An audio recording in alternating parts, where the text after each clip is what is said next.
In today's video, I'm going to teach you how to remove people who reply from automation Mailerlite. Mailerlite doesn't automatically stop an automation just because someone replies, so the simplest way to handle this is to use a quick manual process. Spot the reply, find the subscriber in Mailerlite, and remove them from the group that triggers your automation.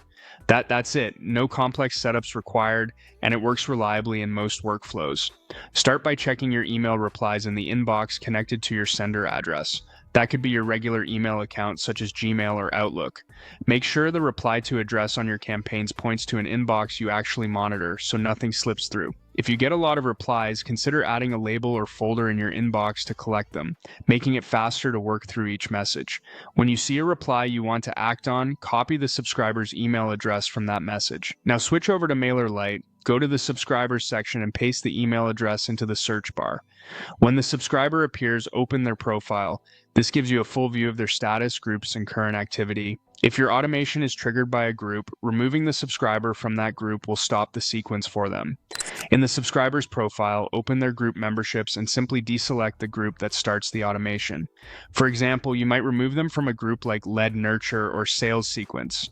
Save your changes. As soon as they're no longer in the trigger group, Mailerlite will stop sending the remaining emails in that automation to that person. A couple of helpful notes here. Replies don't automatically stop workflows, so this manual step is important. If a message was already queued to send within the next few minutes, it may still go out, but removing the subscriber from the group will prevent all future emails in the sequence. It's a good practice to refresh the subscriber profile after saving, just to confirm they're no longer listed in the automation group. You can also leave an internal note on the contacts so your team knows why they were removed. For ongoing efficiency, keep your automations group triggered so you always have this simple off switch. And in your inbox, use filters or folders to flag any messages that look like solid engagement, questions, objections, or purchase intent, so you can prioritize removing those contacts from automated sequences right away. That's the process. Check replies, find the subscriber, and remove them from the automation group to stop future emails quickly and cleanly.